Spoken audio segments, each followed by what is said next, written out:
বর্তমান সময়ে বাংলা নাটক নিয়ে নতুন করে আলোচনা শুরু হয়েছে।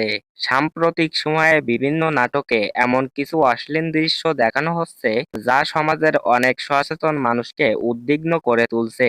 বিশেষ করে ছোট বয়সী দর্শক থেকে শুরু করে তরুণ-তরুণীদের মধ্যেও এসব কন্টেন্টের প্রভাব নিয়ে প্রশ্ন উঠেছে।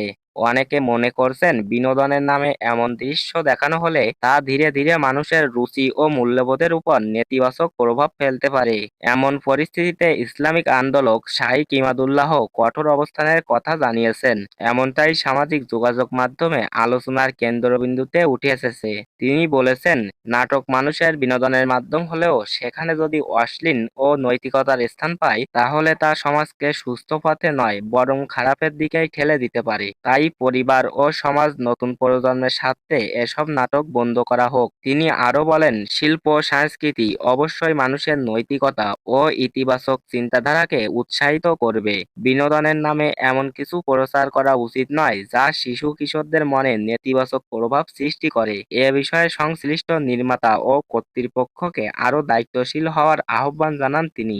তো ভিউয়ার্স, এই বিষয়ে আপনার কি মতামত কমেন্ট করে জানাতে পারেন। সবাই ভালো থাকবেন। ধন্যবাদ।